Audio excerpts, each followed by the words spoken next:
Everybody's still on.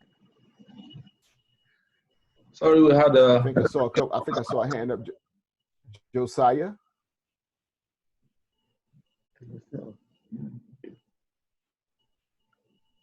Okay, Josiah has a question. Please go on and ask your question, Josiah.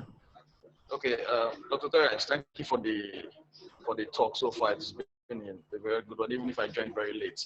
But my question comes from a situation whereby we have a particular individuals in your team who have been always very high performing, but all of a sudden the person's performance started dropping drastically. Now, for a leader or a business owner who has such a staff, first of all, how do you prevent a staff who had high performance from having a lower morale, thereby affecting eventual performance subsequently? That way, we can prevent staff who had high morale, performing very well, and over time started dwindling their performance. Are there ways to guide against that? And if that happens, how do we get such individual back to the high level of performance required for the job to be done? That's an excellent question. You know, because there's lots of dynamics that play into why a high performer all of a sudden becomes a low performer because their performance starts to dwindle. When I talked about getting to know your people, getting to understand them and who they are, what impacts them on the job and what impacts them outside of the job, there are always patterns of behavior that you'll see along the way as their performance begins to slip from high performance to low performance. If you're paying attention, you can see that slippage in their performance, giving what their habits are. As human beings, we're creatures of habit. We do the same things pretty much all the time. So as you observe your people and observe them, you should be able to determine their performance decrease well before they hit the bottom. And once you do that, you know, there's a lot of coaching that we do in the corporate world. And that coaching is basically to understand the mindset of the employee, to understand their skill sets and whether or not maybe the skill set is maybe no longer relevant. But it takes good open communication, right, to really see that employee, see them slip, coach them back to becoming a high performer. Oftentimes, there are things outside of the job that is driving the performance. Personal issues. I've seen that quite often, how personal issues may impact their performance on the job. We have to understand that a human being is 100%. That whole statement of taking your, leave your home at home when you go to work and leave work at work when you go home, that doesn't apply. We're always told that, but you can't do that. Because what impacts you on the job impacts you at home and vice versa. So I would say, as a leader, as a manager, as an owner of a business, paying close attention to your employees. Also, I know we use a lot of assessments here, just assessing, people's characteristics, their personalities, and how well they perform on the job. I think there are lots of tools that can be put in place to prevent that high performer from becoming a low performer. And once they get there, as you said, the drop in morale, we have to understand how the morale dropped, why it dropped, get to those reasons, right? Understand what it takes to reignite them in order to become a high performer again. It gets into what we call the soft skills, right? If it's not a skill set issue around what they're doing on the job, more than likely it's a soft skill. It's the ability to work well with others, to manage across, up, and down. It's the ability to communicate effectively, right? It's the ability to be able to handle change and work through it. How do you galvanize with your coworkers and other employees? It's personal self-leadership, right? Because everyone is a leader in their own right. How do I lead myself to high performance on a day-to-day basis?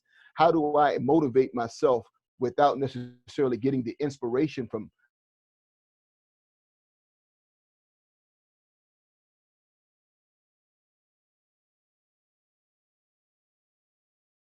right? And you as a leader, you as a manager, you as a business owner, you help support them in their quest a low performance. Hopefully, I said a lot, but hopefully it answered your question.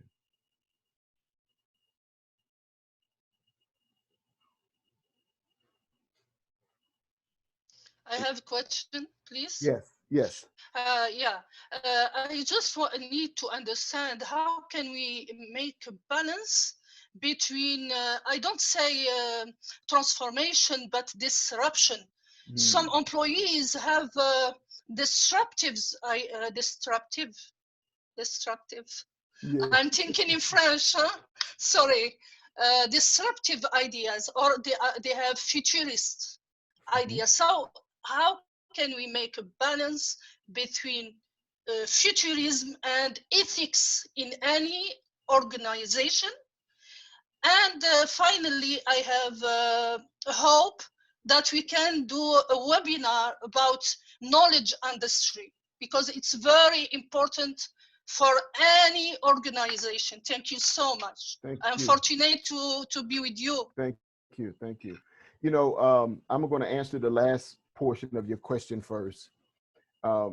Knowledge management is something that is very important within any organization, any business, because really what it is it's the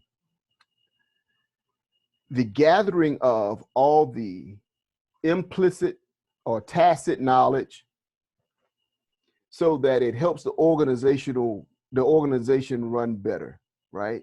You have all of these employees with all of this collective knowledge in one place, but some have found better ways of doing things than others. And in doing so, it makes them more effective and more efficient as an employee. But that knowledge isn't necessarily written down anywhere. It isn't codified. So there has to be a knowledge management portal that allows an organization to gather all of this knowledge from an employee or from its employees, to have this collective knowledge that allows it to, if one employee is no longer with you and you have to hire someone else and you bring them in, they can step in, they can study that body of work, that body of knowledge that's been created, and they can get themselves up to speed very quickly, because that knowledge, that tacit knowledge, has now been codified. They can study it and begin to perform from it. So knowledge management is very, very, very important to any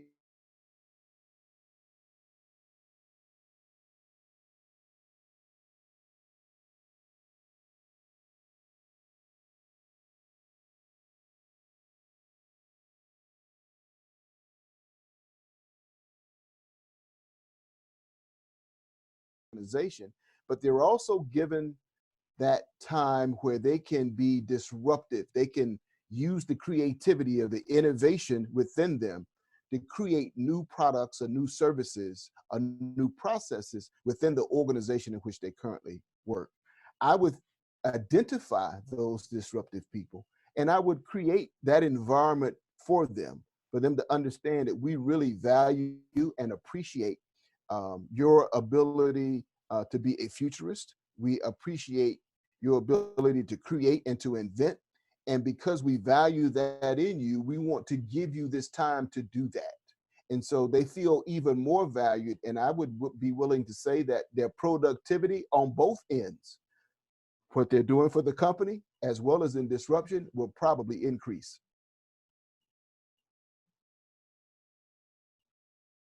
Hopefully I answered your question. So much. Thank you. Thank you so much. Okay. Thank you, Dr. Jackson, for that very wonderful session. We'll go to the next topic now. I believe you're set for it. Customer experience. Yes.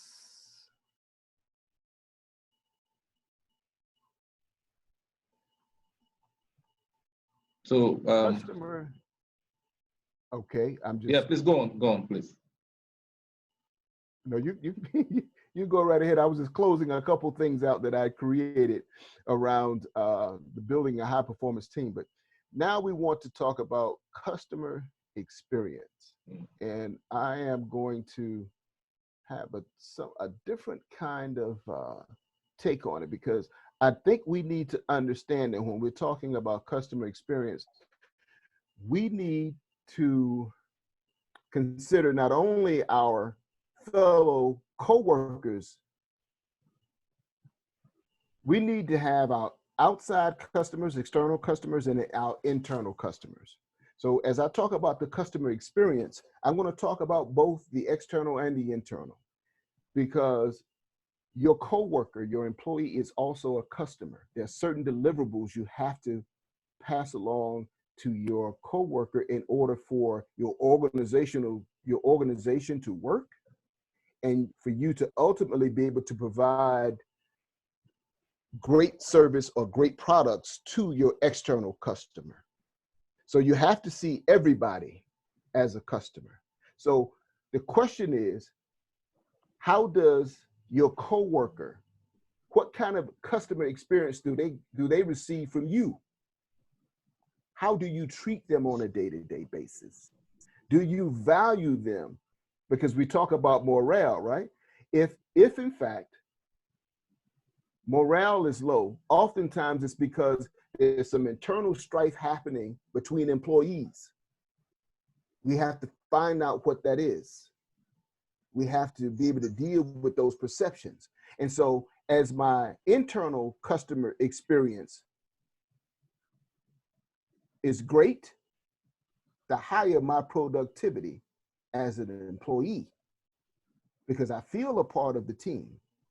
And so I wanted to mention that. I'm going to mention an acronym. I'm going to mention an acronym, and the word is FOCUS. FOCUS stands for our customers, for our customer ultimate satisfaction. For our customer ultimate satisfaction. That's what FOCUS stands for.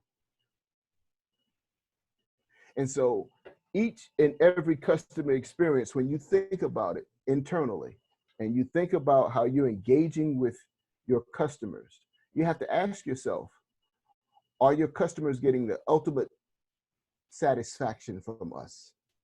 Because often there are many other vendors or organizations that's providing the same kind of product or the same type of service. So let's delve a little bit deeper into customer experience, right? So if I give you some research on the American end, it says that 86% of customers are willing to pay more if they had a better experience with your organization.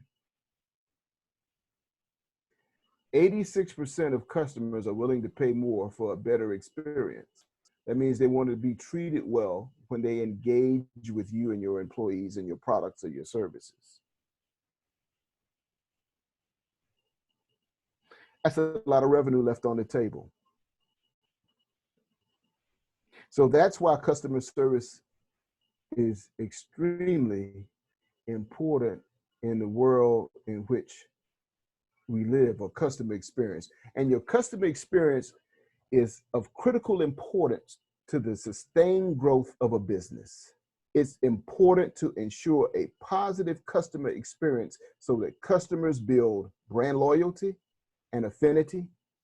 They evangelize your product or service, and they refer their friends and leave you positive customer reviews that will help your business retain revenue and earn new customers.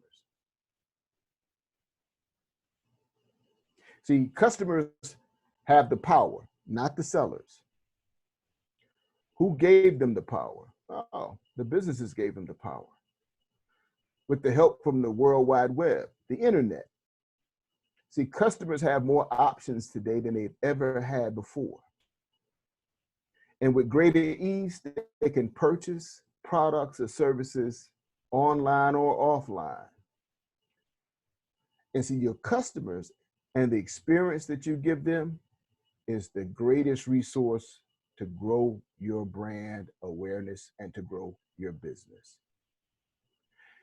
And so again, we have to be able to measure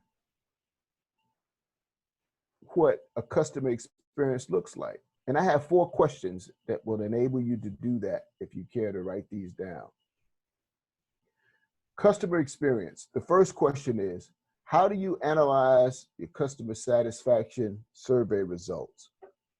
Do you have a customer satisfaction survey survey that you offer?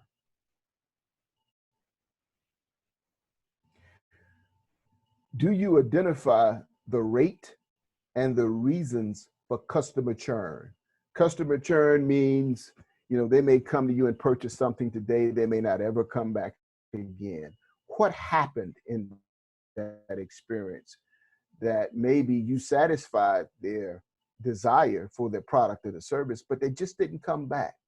I have a tendency to believe that the lower the price of a product or of a service, the less loyal a customer is to the brand. They're only interested in price and functionality, but not brand. And in your customer, and I'm going to call it service excellence to your customers, what you're really interested in is building that loyalty and actually building an advocate for your product or your service. The third is, do you ask customers for the product or feature request? Do you ask them if you're making any changes to your product or your service, what would be best to add and what would be best to delete? And do you analyze your customer support ticket trends? Meaning you have customers who, whatever reason, they like your product, they like your service. You have a conversation with them about what it is they like, so you can begin to determine what the trends are in the marketplace around your service or around the product that you offer. Why is it that they like doing business with you?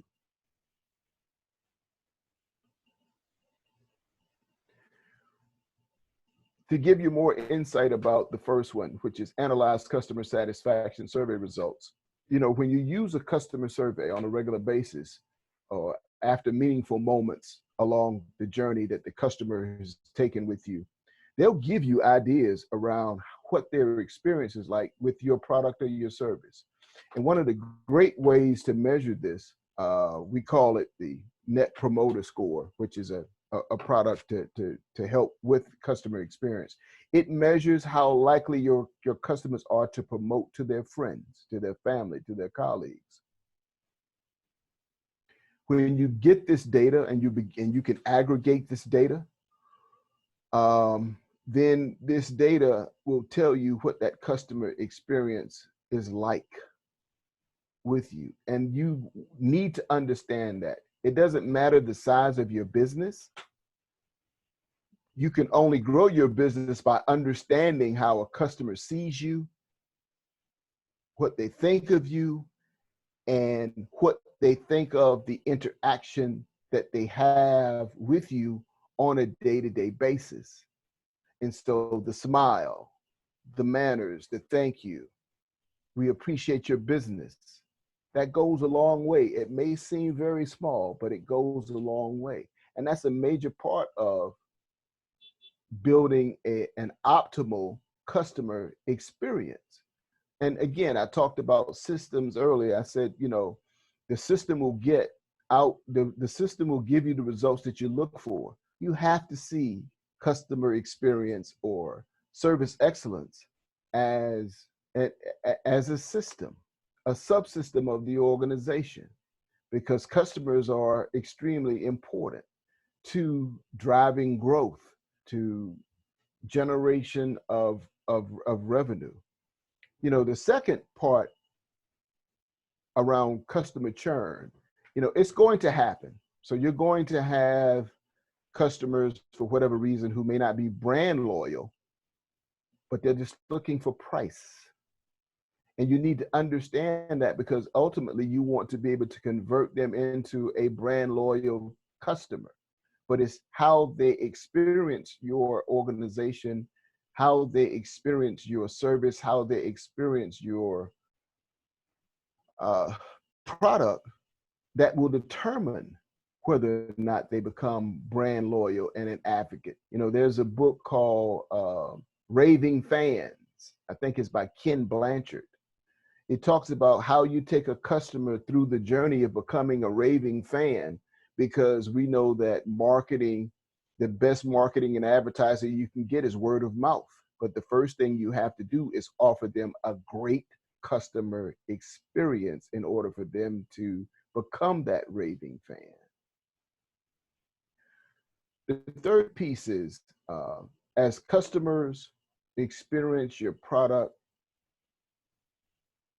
you know, they'll have ideas around how to improve your product. And that gives them an experience with you as an organization, to say that here's an organization that thinks enough of me as a customer to allow me input into what they may potentially do with the new product or service that they're going to offer. So you create a forum for your customers to either request new products or to add new features to old products and services.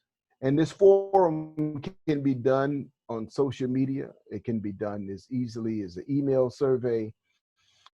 It could be a community forum. It could be just a conversation when they come in to see you.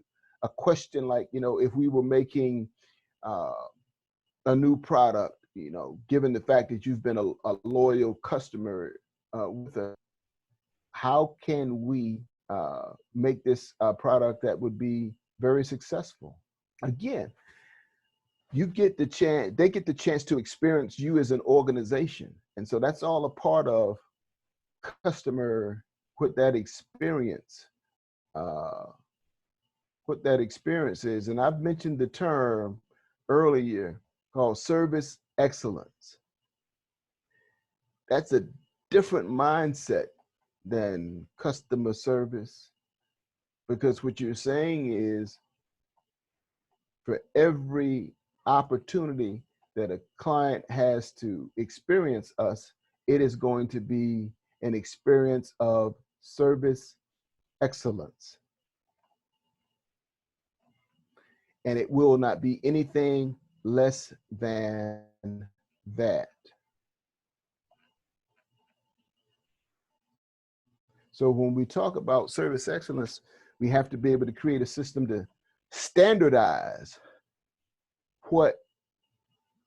how we engage with our clients, a system of how we answer the phone, what our employee attire is, the product, how it's packaged. If we have a store, the cleanliness of the store, the signage, the selection of products and services that we offer, how easy it is to purchase from you. If you have a brick and mortar location, what your hours of operations are, the days of operation, and the location. How they contact, how you assemble products. This is all about how the customer experiences you through service excellence. How easy is it to have a refund? Is there tense moments in a conversation when the customer is asking you about a refund? How do you greet your clients or your customers on a day-to-day basis? And I understand around the world, we have different cultures and different ways of greeting, but you find the greeting or the way to approach your customer in such a way that they appreciate that experience that they're having on a day-to-day basis, given where you are in the world.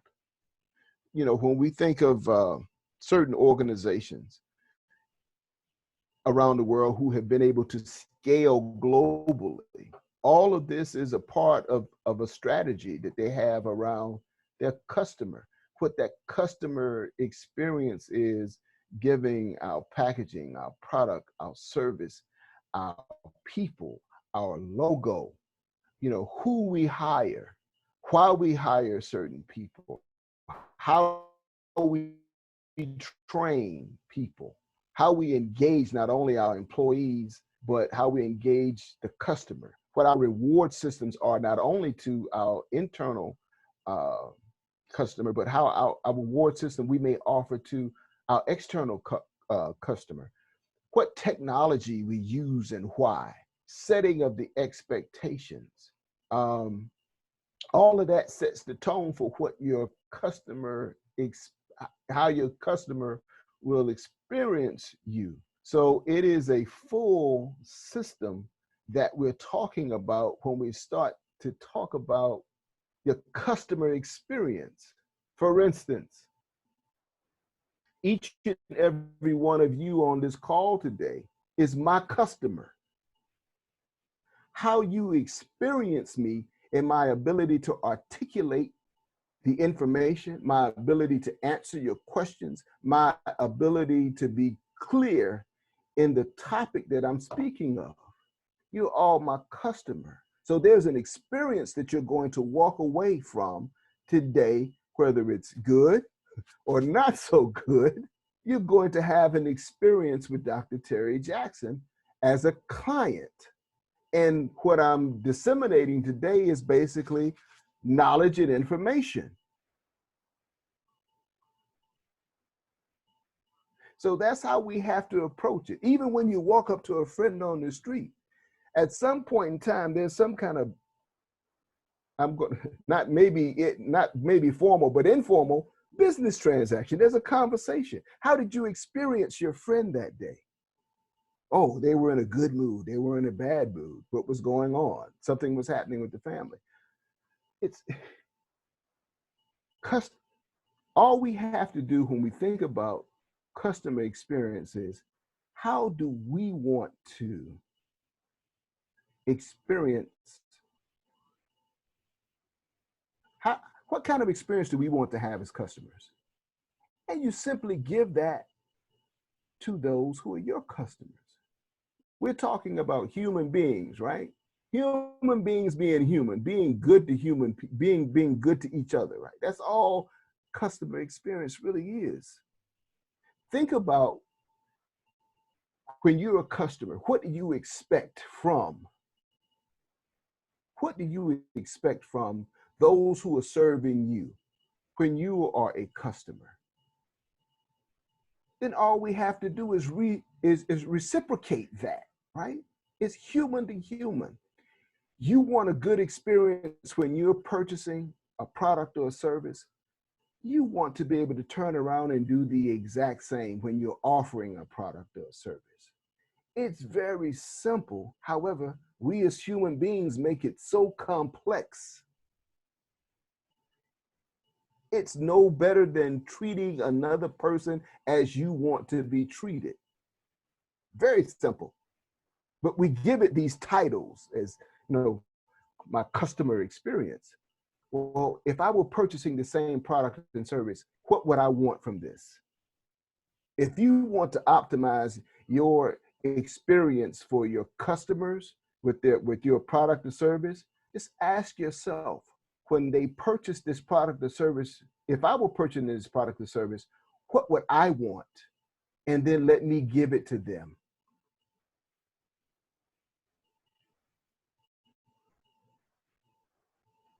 I'm open for questions.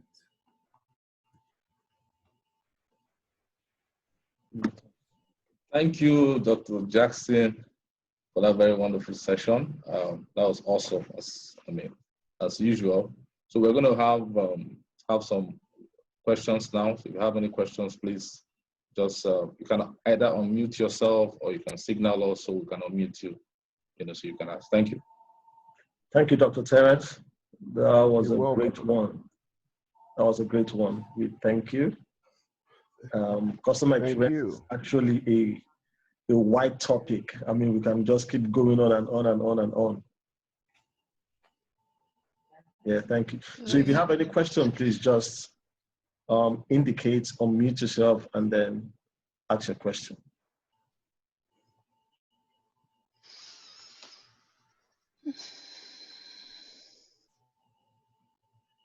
Very interesting. Very, very consistent webinar. Maybe I don't have a question, but I think trust comes again when we speak or we talk about customer. And I'm thinking about what I learned from an expert of social setting when it comes to employee advocacy. That means how to turn customer or clients as an ambassador of a brand. I think that's the very high level of trust that we can build with the customer.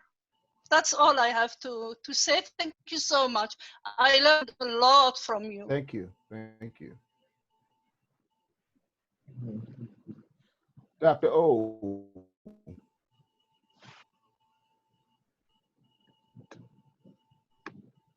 You're on. Yeah. Dr. Terry, thank you very much. It was a great session. But may I ask you, for instance, if I've just been listening to your great discussion or presentation, and what came up to my mind that, for instance, if we see a proper customer satisfaction and a feedback to a vendor or to a provider of service or to a seller, that could be mutual oof. Oof means relief, because you solved my problem. You gave me some answers right now. You've been talking, and we are, as your clients, we got some kind of an answers. So you allowed us to relieve some kind of a pressure because now we got an answer. But in this sense, to build it up, we must give you a feedback to say, Dr. Jackson, you're phenomenal. Thank you very much, because you made my day, or you create a value, so you know why you have been working for this. So it's a mutual oof of a relief, call it so. Can it be viewed this way? I agree with you 100%, Dr. O. It is mutual. No, I'm just question. It is just a question. No, I'm just like, I'm not a great expert in this. You know things better. Thank you. You're right. It is mutual. Anytime you're doing business with a client and there's a product or service that you're selling or you're purchasing, it is a transaction of trust, right? It is a transaction. It's a mutual exchange. I expect as a customer, when I give you my money, to receive the product or a service that is going to solve whatever problem it is that I have. And when that problem is solved, I say, "Whoof," right? and then when you, the business owner, you receive that revenue from selling me that product or service, you say oof too, because you're generating revenue, right? So it's a fair exchange in business. And I can't, excuse me, but I can't pronounce your name, Bentebi, but you said it best when you said trust, right? It is a transaction of trust when you're doing business. And sometimes there are businesses out there who, they don't necessarily have 100% trust of their customers. They may offer a product or a service that they know may not be 100% at the time. And so there's a little bit of mistrust. And so that's why we have to go back and we have to say, hey, this product didn't work properly. The service didn't give me what I needed. we need to negotiate, I need a refund, or you need to replace it, or whatever, right? And so even if you offer a service or a product that maybe doesn't meet the expectations of the client, if you can solve that issue in a very expedient or fast manner, that will enable you to gain the trust of that particular client, because they will at least say that, you know what, I had a problem with this, but they worked on it, they got it right. I didn't have any hassle, and they'll continue to do business with you. Oftentimes, it's not the answer to the problem. What it really is how quickly did you respond to the complaint from the customer. Quick response goes further than the actual solution of the problem that the client had. And research shows that. So go ahead, Dr. O. So more or less, you're talking that at the beginning we have some kind of a calculus form of trust, where we're thinking, okay, it should go well, or what I'm risking is some kind of a calculation or very conscious approach to trust. And when we got this moment of, oof, we got it into subconscious because we're satisfied and we don't even want to structure it or classify it. We're happy. That's right. It's always calculated, because, oftentimes if you're going to purchase something, you give it a little bit of thought, depending on what it is that you're purchasing. If you're spending a lot of money, then you do a lot of research in it before you go make a purchase. If it's a routine purchase, there's still some thought, where am I going to go to buy this gasoline? Where am I going to go to buy this apple, right? And I expect that if I go give you whatever it costs to purchase an apple, that the apple is not going to be rotten, right? It's going to be an apple that I can consume. So there is always trust in every transaction that we undertake. And I'm going to have that oof once I bite into that apple, and then I know that it is not, it is not rotten, and that I can eat the entire apple, and I got a fair exchange for whatever I paid for it, right? So there is that trust that goes in. That's that satisfaction on both ends. And so you're absolutely correct, Dr. O. Great. Bravo. Thank you very much. Bravo. That's a great one. And then you also know that in customer service, there's something I call the wow factor, Yes. which is WOW, the wow factor. Yes. Now, the first W is for win. When you win Yes. them, you own them. And when you Yes. own them, you wheel them. Now, the wheel Yes. of a bicycle or the wheel of a motorcycle. It keeps rotating. So when you win the customer, you own them, and then you overturn them. That's where your profit begins to run in. So the W, which is win, own, and then wheel. Yes, absolutely. I wrote an article on the wow factor back in 2015 on LinkedIn. And if you haven't read it, I would suggest that you read it. I have probably about 165 articles that I've written on LinkedIn around just business, some around customer service, some around communication, some around process improvement. Read some of those, and you will see that there's that wow factor. I wrote about that somewhere in 2015, but it's still out on LinkedIn. If you go under my profile, you can see all those articles, and you can read those, and you'll get some great information from that, whether you're a startup or whether you're a mature organization. Great. Yeah, any other question? Any other question? Ask while I'm here.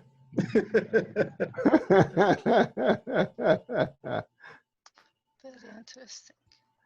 Josiah? Okay. Okay. Okay, Josiah, up. Dr. Terence. Yeah, Yes. I was wondering if I should ask this question or no. That's why it took me some time to decide whether I should ask it. Because it's about someone or an organization that is not yet a customer. So I don't know if it's proper to go on with this question, but it revolves around customer and those kind of things. Should I go on? So it's about a prospect. Is it about a prospect? Exactly. I want to ask about a prospect, okay, or someone who you're not certain yet if it's a prospect or just a suspect. You know, so you're still in between. Yeah. So I'm trying to see. Now the question is this. Let me just go straight to the question. Because I've been in sales, so I understand the suspect prospect because I sold for ExxonMobil, so I went through that whole process of trying to figure out the suspect, the prospect, and sign the deal. Okay, great. So my question is around that region. So at what point do you, because of course, trying to get a prospect to become a customer takes some investment, some expenditure. And the whole process of trying to win him over, and it's taking longer, and you're spending so much money trying to do that. At what point do you draw the line and say, hey, this eventually is not a customer, let me stop investing in trying to make this person a customer at one point? That's an excellent question, right?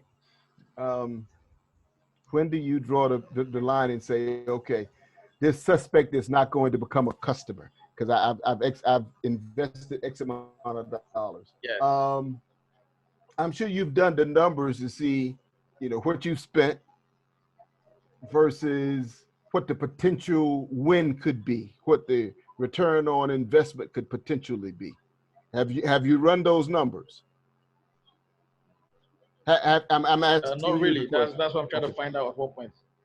Okay. Well, what I would do is, I would have a formula that would tell me, given what I've spent, and if this prospect or suspect becomes a customer, how much return on investment I should actually receive. If that fits within my business model.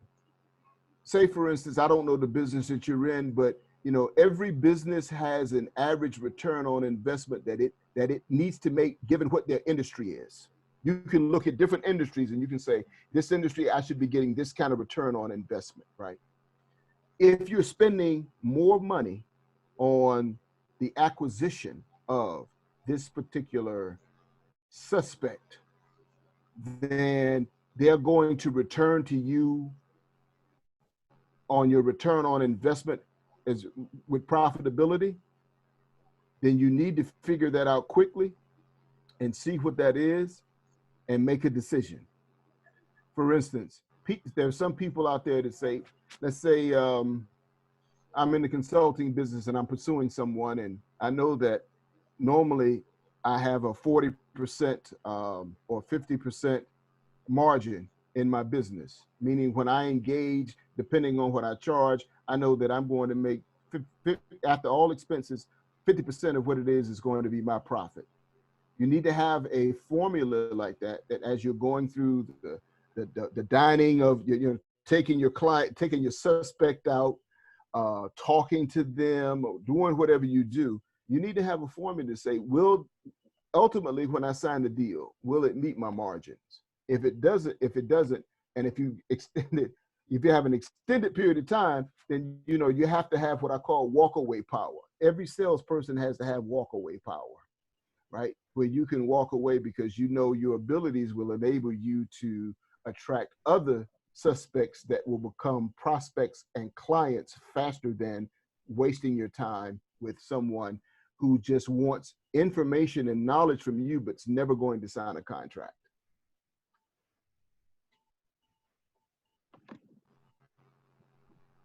I think the answers are valid. As a matter of fact, the drawing the line, therefore, from my understanding of the answer you gave, depends on your expected profitability as against the expenditure you're spending, the money you're spending on trying to get the customer. Yes, yeah, I don't know if it's a large deal, small deal, whatever, but you have to determine, you have to have an equation to figure out that, your expenditure versus what the profitability will be, and you can walk away from it.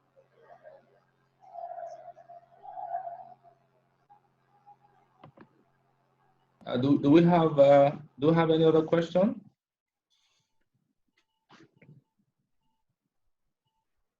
One last question. Any other question? Helena, any question? Yeah.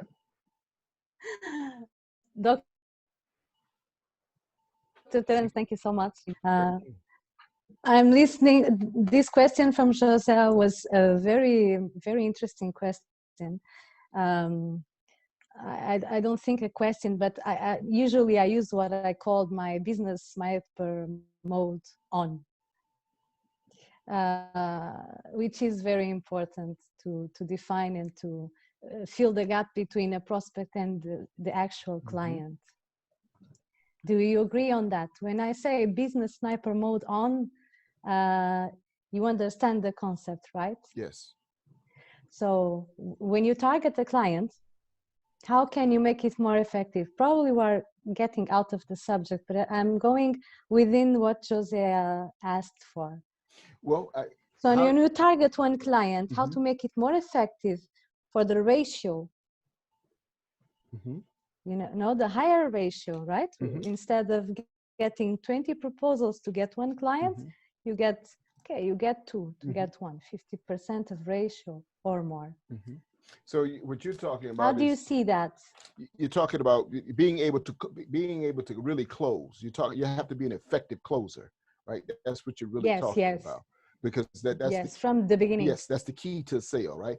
The key to effectively close is to clearly understand the problems and the challenges that your client faces on a day-to-day basis, and knowing how your solution gives them the most effective return on their money for their expenditure. You know, when you walk in and you can say, well, you know, I understand if you spend X amount of dollars with me, we know that we can give you 50% return on investment on your expenditure. We're going to pay for ourselves ultimately. So you have to have a very clear understanding of what their challenges are, not just the symptoms, but what the real root cause problems are that you can solve for them, and then show them how your solution is the optimal solution for them. So that means a great deal of due diligence, right?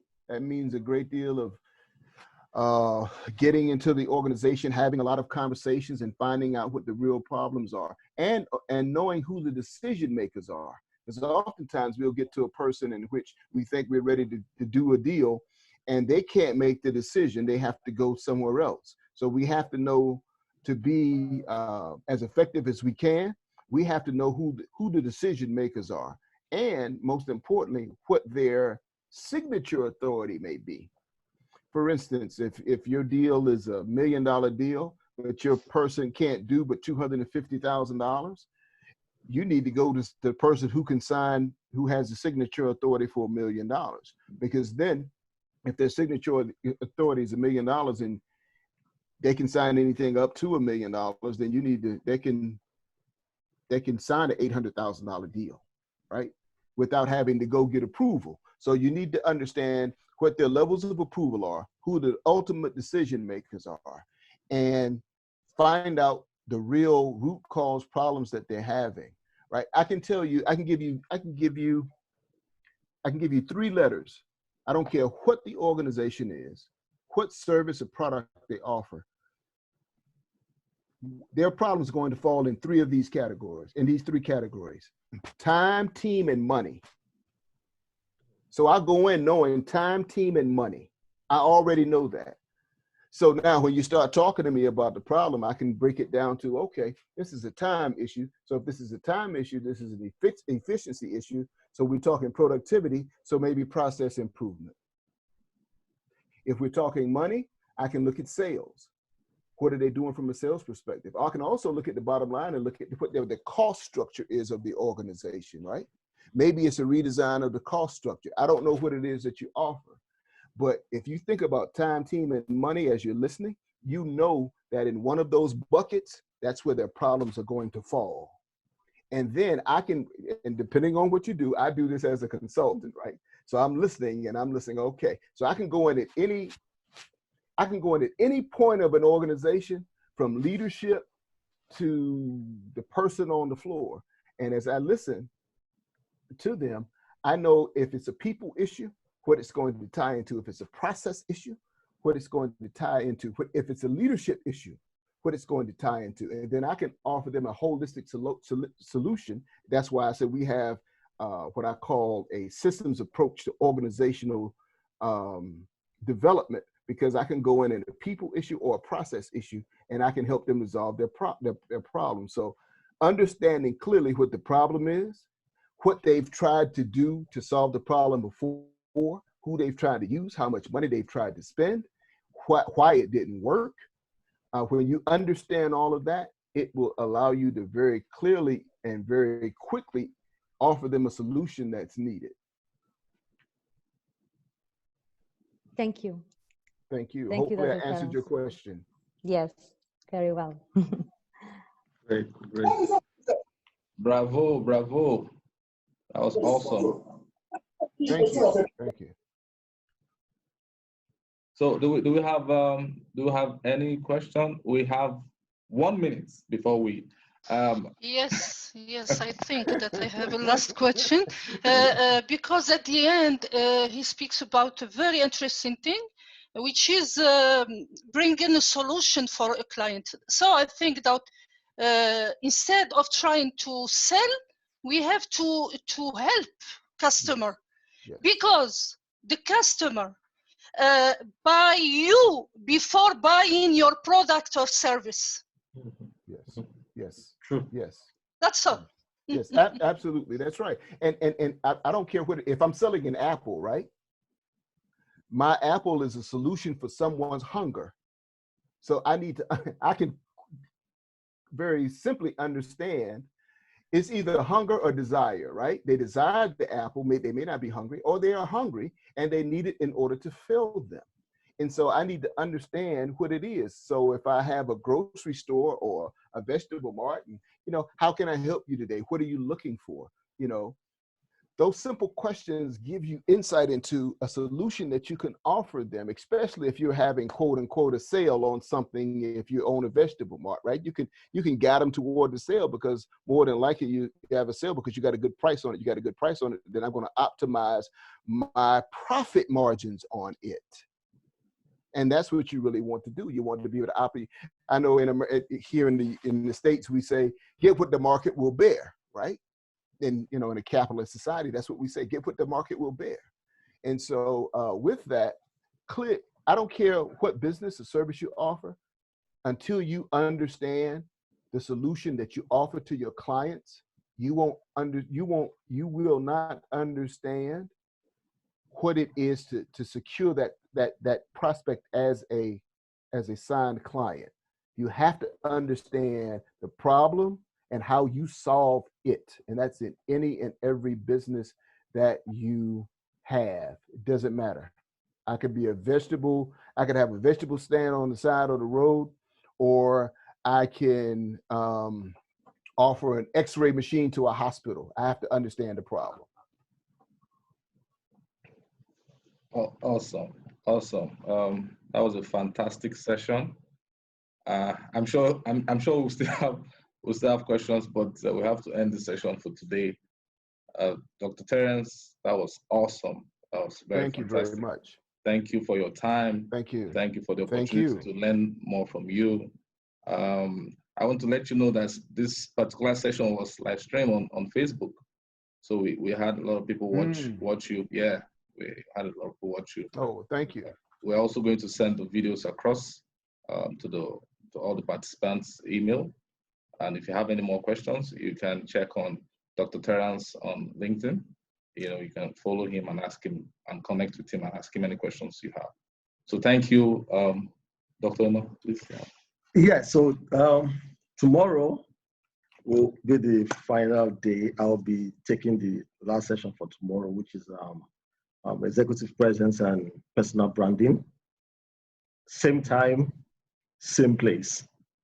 So get your questions ready about personal branding and executive presence, and let's see how we can help you build that. And then after tomorrow, we are going to have another session next week, Friday, Saturday, and Sunday, 3 days. So we'll have more speakers. We'll bring you the best of the best. So make sure you tune in and stay safe. So thank you. Thank you. See you Thank you. tomorrow. See you Thank tomorrow, you. same time. Thank you. Bye. Thank Bye. you, Dr. Thank Thank you. you. Thank you so See you much. tomorrow. Thank you. Yeah. Bye. Bye. Bye. Thank you so much. Thank you, everyone. Dr. O. Thank you, Dr. O. This is the